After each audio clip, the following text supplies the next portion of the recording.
There is one thing that separates a good website from a great website, and that is scroll animations. Today I'll show you how to make 5 beautiful, beginner-friendly scroll animations in Framer that will take your website design from this to this. All the animations I'll show you today are super beginner-friendly and easy to recreate, and you can find the remix link of all the projects in the description. So let's start with the first one, which is what I call fade-in scroll animation. It's super easy to create and many popular brands like Apple use this to showcase their product features on their website.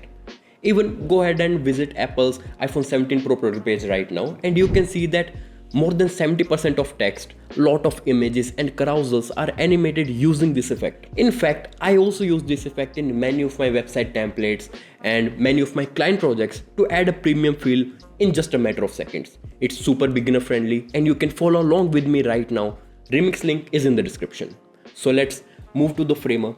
I have this project file here and we are going to replicate this effect that we saw on Apple's website super easily, and I encourage you to follow along with me.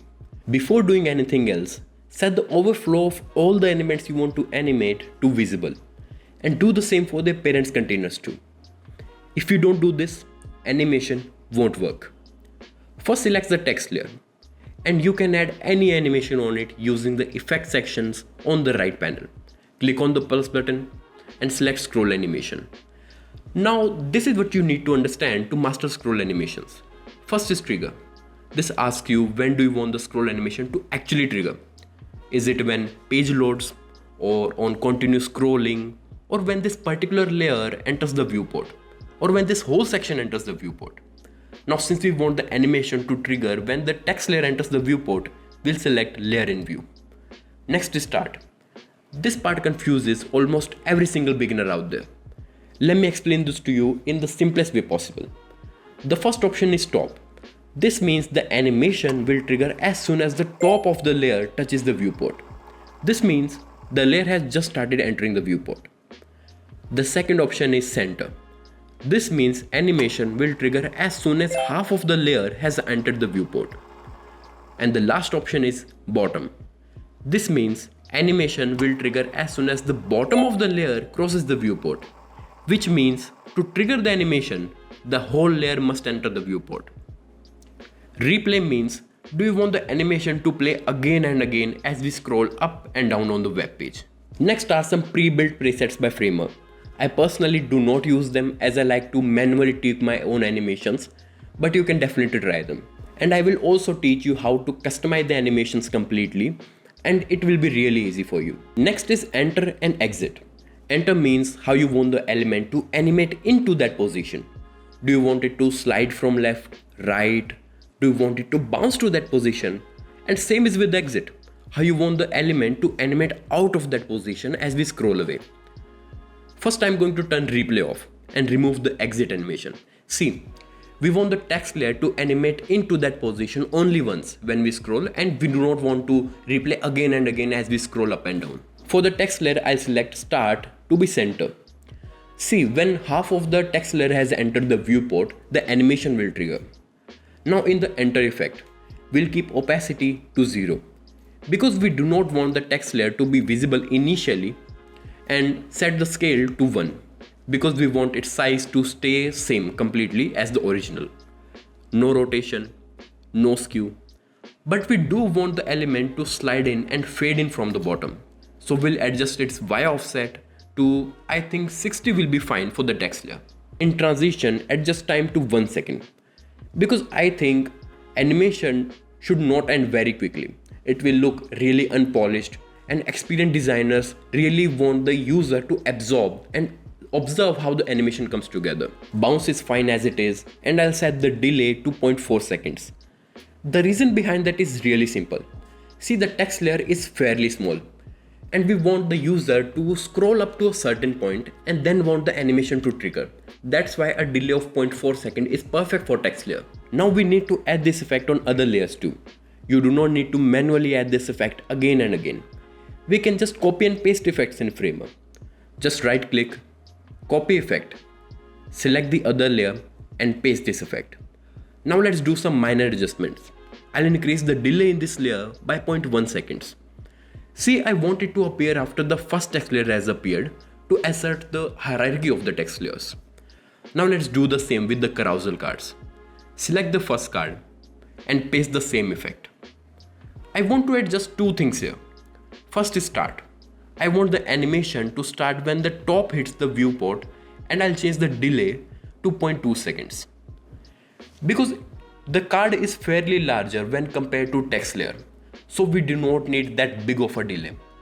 And now let's copy this effect and paste it onto the second card as well.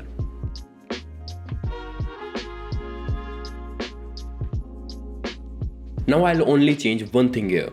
Increase the delay by 0.1 seconds when compared to the previous card. Because see, I want cards to animate sequentially like Apple, but I do not want the cards to animate all at once. It will look really bad and will look kind of flat. See, I want them to animate like ocean wave. Do the same with other cards and increase the delay by 0.1 seconds more than their left one.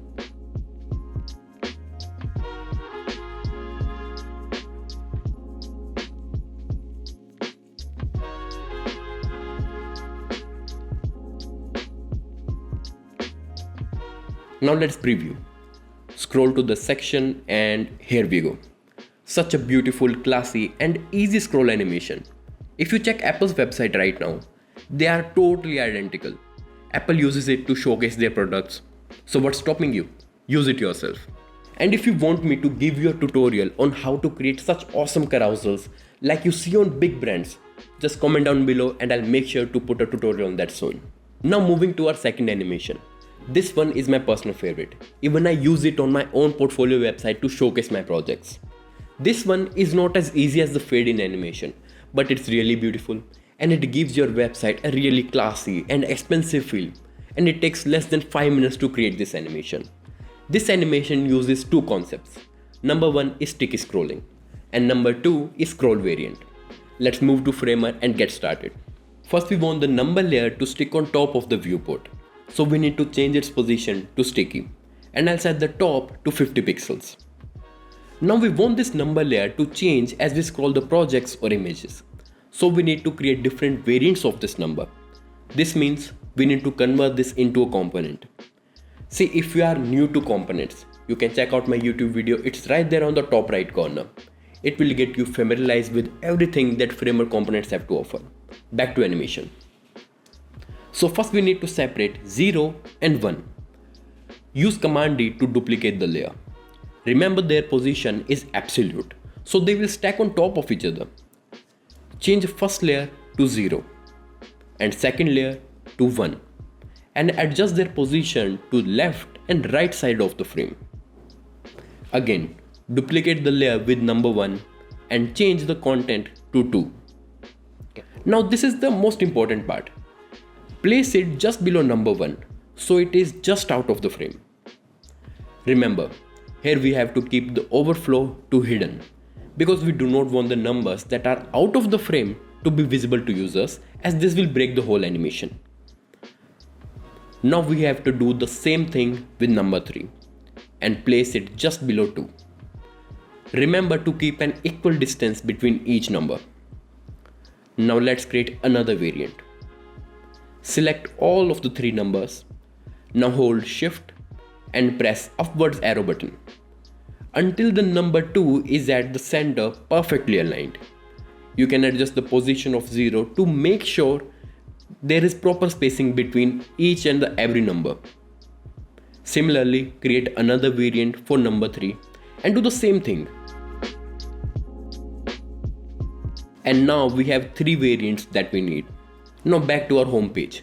First we need to give each of these image layers a scroll section so Framer knows when to trigger the animation. Let's give the first image as project 1, second image as project 2 and third image as project 3. Now back to our number variant.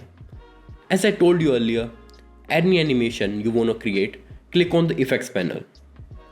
Go to the scroll variant, select trigger to section in view, viewport to center, and this time turn replay to yes. Now this one is different from the previous one. Here you need to tell Framer that what variant you want for what section. For project 1, we want variant 1. Then click on add section button. For project 2, we want variant 2. And for project 3, we want variant 3. That's it. The scroll animation is ready. Such an awesome animation completed within a few minutes. This is an old school scroll animation, and I personally use it scarcely, but there are many inspirations, many variations of this animation that I've honestly lost count of. This is a really cool animation, and you can tweak it to create many variants that you can use in almost every other project that you like. You can also combine it with the previous animation to create something hybrid, like as you scroll the projects, they can stack on top of each other, and as they stack on top of each other, the numbers keep changing, showing you what project you are currently viewing. There are many section reveal animations that are made in modern websites that also use this principle. So it is absolutely essential that you learn this animation so you can master many variants that come from it. Back to Framer. If you have been following along with me right now and have the remix link open, you can see that I have 3 image layers here and they are behaving normally. But we want them to stack on top of each other like deck of cards as we scroll. This animation uses 2 concepts, sticky positioning and z-index. If we think about this animation, what comes to mind? How do we achieve this? It's fairly simple actually. We need to use sticky positioning so that the image layer sticks on top of each other and does not scroll away as another image is coming to that position. Then we'll adjust their z-index to make sure they stack on top of each other in the proper order as they appear. Select the first layer, set its position to sticky. I'm going to keep the top value at 80 pixels. Now similarly select second image layer and repeat the same. Now do the same with the third layer also. Now that we have the same top value for all of them, they will stack on top of each other and completely overlap. So to fix this, we need to increase the top value of the second image by 40 pixels and the third layer by 80 pixels. So now you see, there is an equal gap of 40 pixels between all these images. From first to second 40 pixels, from second to third also 40 pixels. Now all we have to do is adjust the z-index. So z-index basically helps Framer in identifying which element sit on top of each other. Think of it like viewing your elements in 3D. Now the element with the highest z-index sits on top of every other element. So we will keep z-index of the first image to 1, second image to 2 and third image to 3. You can keep any value you want, just make sure that the z-index of second image is higher than the first one and third one is higher than second and first both. Now let's preview. And as you can see, as I scroll the images, they are stacking on top of each other like a deck of cards. This is the most famous scroll animation and it is parallax effect. It's super easy to create and gives your web page a 3D look. It makes it look like everything is floating on top of each other. For the sake of this beginner tutorial, I'm going to show you how to recreate the most basic form of this effect. In fact, I've used it in my own portfolio website hero section and copied it exactly here. Let's recreate. Parallax effect is all about adjusting the scroll speed of the layers. What we want is the background image to scroll really slowly and text to scroll at its usual speed, which will give a perception that text and the whole web page is floating on top of the image. So let's select the background image and as usual, click on the effects panel and select the scroll speed. Set the scroll speed to 50%. Now let's preview this and see. It gives a nice floating 3D effect to the web page in just one click. You can find many advanced variations of this effect. There are basically endless variations. I've seen people place text behind objects like clouds. I've even done it myself. Place text behind some person, behind your own subject. And you can adjust the scroll speed of different layers and make it really seem like they are floating on top of each other. It's absolutely beautiful. If you want me to create some advanced variations and teach you how to create it yourself, just comment down below and I'll make a tutorial on that. Now on to our last scroll animation for the day. You may have seen this on about 1/4 of the websites you visit, especially on the e-commerce websites of small businesses. It is actually a navbar animation.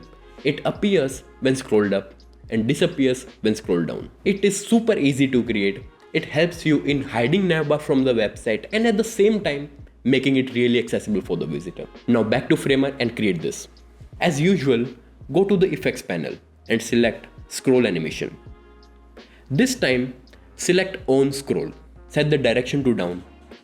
See, we want to trigger the animation when it scrolls down, and adjust the setting as I've told you earlier, and set offset just enough so that navbar disappears from the viewport. That's it. Now let's take a look and see. As I scroll down, it disappears. When I scroll back up, it appears again. You can adjust the animation time just like I've shown you earlier. Tweak it as you like. There are endless variations here. There are many scroll animations that you can learn. They are practically limitless. You can start from here and make your way to the advanced ones. So that's it for today. If you liked the video, smash that like button and subscribe to the channel. And comment down your questions and what topics you want me to cover next. And if you want to see how I converted a Figma design into a full Framer website using only Framer AI, watch this video. I'm sure you'll love it, and I'll see you next week.